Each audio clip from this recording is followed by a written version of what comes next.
Aujourd'hui, je voudrais vous parler de la peur. En fait, je suis à la base une personne un peu peureuse, qui a eu même des moments de grande anxiété. Et, euh, et en fait, je donne l'impression, et les gens, quand ils me voient, ils disent, mais tu es très forte, tu es très courageuse.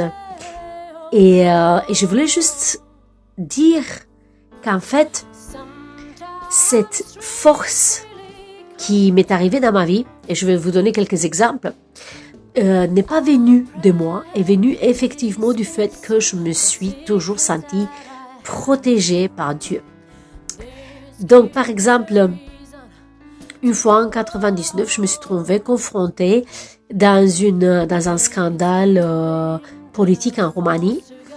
Et en fait, j'étais vraiment avec les politiciens qui, on sait très bien de partout qu'ils sont un peu capables de tout et n'importe quoi.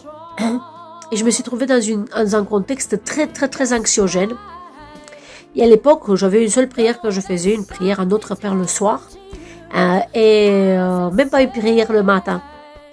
Je me rappelle que, en fait, dans ma tête, je me suis dit, je vais défendre la vérité. Et si tu défends la vérité, en fait, il y a une forme de force qui te vient parce que la vérité, c'est une personne. En fait, Jésus, il dit, je suis le chemin, la vérité et la vie.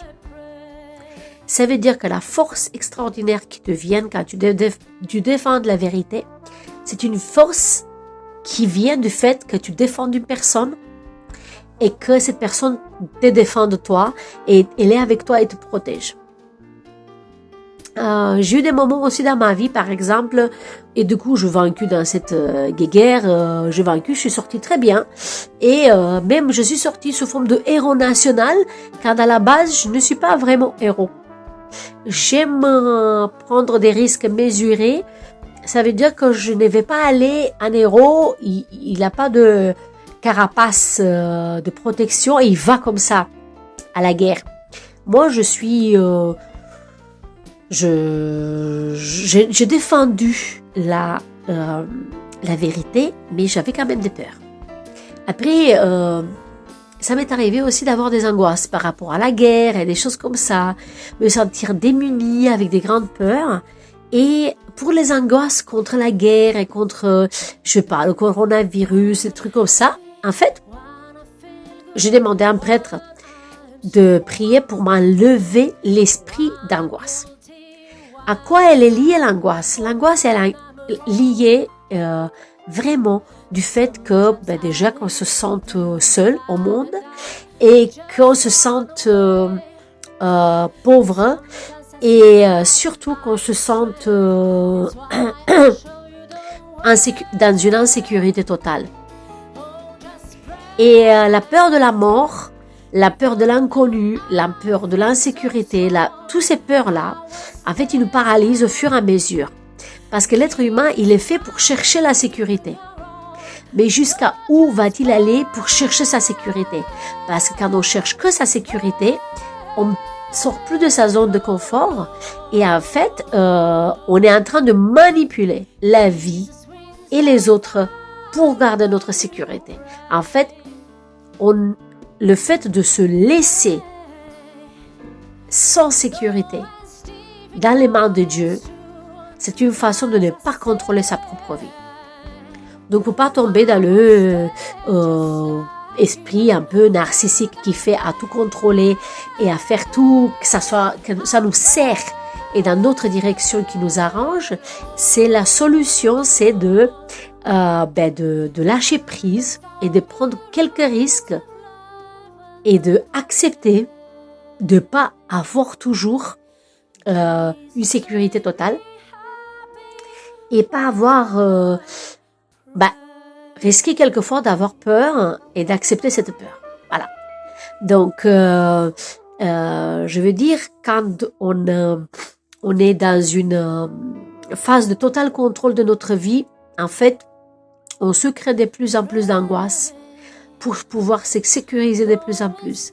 Et quand on veut se auto-sécuriser soi-même, on se rend compte à quel point on est faible, que tout nous échappe. Et alors, les angoisses font que grandir.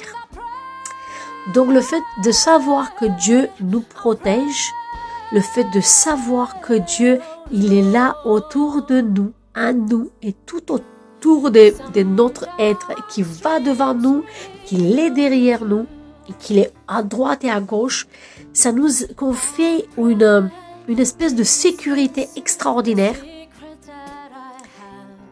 malgré le fait qu'on a quelquefois peur et malgré le fait qu'on doit prendre des risques quelquefois pour pouvoir avancer. Voilà. Donc, comment je suis sortie par exemple de angoisses liées au fait que j'ai eu des agressions, j'ai eu une agression sexuelle en 98 et après du coup je sentais une grande angoisse. Une angoisse qui me faisait que je ne pouvais plus dormir la nuit. J'avais peur du noir, j'avais peur du silence, j'avais peur de tout ça. Et en fait, j'étais guérie le jour de 22 août, qui c'est Notre-Dame, reine de l'univers. Parce que ce jour-là, j'étais dans une retraite en silence à Paray-le-Monial. Et devant moi, dans la cantine, un mec ressemblait beaucoup à mon agresseur et il me fixait. Je fais une énorme crise d'angoisse qui a fait sortir ce mal-être de moi. Donc, quelquefois, attention, les crises d'angoisse peuvent précéder la guérison aussi. Ça veut dire que l'état mauvais, il peut demeurer et un jour, une tétanie, une crise d'angoisse, on arrive à mettre le doigt sur la peur et du coup, c'est le début de la guérison. Mais en fait, comment je fais donc pour à nouveau me sentir en confiance et en sécurité? Je fais beaucoup d'adoration. Parce que l'adoration est là quelque chose de génial. Tu te mets devant le Saint-Sacrement de Jésus. Et dans l'adoration, en fait, Jésus, il est présent, inchangé. Il ne change pas. Il est là, il demeure et il te regarde. Et toi, tu le regardes. Il y a quelque chose d'éternel qui se passe dans ce moment-là. Et en fait, quand tu es devant l'éternité, tu es tranquille et Dieu te regarde et toi, tu le regardes, il y a une paix énorme qui s'installe. Et en fait, on est en train de sortir complètement du sentiment d'angoisse qui peut arriver. Quelquefois, quand tu vas à l'adoration dans la journée, tu as plein d'idées, plein de choses à dire, un logos intérieur, qu'on appelle ça, vraiment un logos interne, très fort. Et à l'adoration, au fur et à mesure, ce logos, tous ces pensées, toutes ces angoisses, toutes ces choses se calment, comme une mer calme. Et en fait, tes problèmes intérieurs que tu as, si tu les déposes à l'adoration, déjà tu sens que Dieu, il va être avec toi à chaque pas. Si Dieu, il va être avec toi, réalise qui va être avec toi. Réalise que c'est le Tout-Puissant qui sera avec toi. Quand tu es seul, il a été seul au mont Gethsemane. Quand tu as des pensées qui t'écrasent la tête, il a eu cette couronne d'épines sur la tête. Mais pourtant, c'est Dieu Tout-Puissant qui a supporté ces choses-là pour te dire qu'avec lui, c'est supportable. Donc, il n'y a jamais une douleur plus grande que ce que tu pourras supporter, une angoisse plus grande. Et en fait, Dieu les a déjà portées. C'est pour ça qu'on dit, dans ces blessures, nous trouverons la guérison. Il a tout vécu, tous les moments difficiles, la pauvreté, l'abandon, envie des gens qui ont voulu le tuer dès qu'il est né, des ennemis qui ont choisi d'être des Hérodes et ont voulu tuer l'enfant Jésus. Il a vécu l'exil, la déportation, perte d'identité de lieu, de maison, de tout recommencer à zéro. 1000 fois recommencer à zéro. Après, il a été, donc c'est un Dieu beaucoup des étrangers. Après, il a été dans une vie cachée, une vie simple, où il a travaillé avec son père à construire des toits. Donc, il était complètement effacé. Après, il a eu une vie de mission où il a été tenté, où le diable lui a proposé de lui donner toute la planète et toute la gloire, il n'a pas voulu, il est allé dans des endroits cachés où les gens venaient attirés par lui. Mais il était dans un endroit caché et dans des lieux escarpés où les gens devaient le chercher. Donc voilà, et il arrive et il meurt sur la croix et après il ressuscite. Ça veut dire que tout ce qu'on vit dans notre vie, les blessures, les abandons, les violences, les crachats, les humiliations, les exils, les tristesses, toutes les choses, Dieu aussi les a vécues et il a un secret derrière ça. Il dit, garde toutes ces blessures au pied de ma croix, on va les guérir ensemble. Ne t'assimile pas à toute cette angoisse. Donne-la moi-même cette angoisse, on va les vivre ensemble, on traversera cette vallée. Cette mer rouge qui est la vie. Ça veut dire que c'est une mer vraiment qu'on traverse, il y a des jours calmes, il y a des jours avec des tempêtes, mais Jésus il est dans la barque. Donc essaye de penser tout le temps, quand tu passes dans une tempête, Jésus est dans la barque. Quand tu vas vers un tribunal et que tu as peur, mais que tu vas défendre juste la vérité. Tu vas défendre la vérité, eh bien, je peux te dire que Jésus est déjà au tribunal avec toi.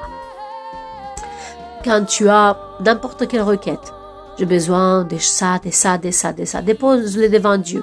Peut-être que ça ne se passe pas demain, mais ça peut se passer aussi demain.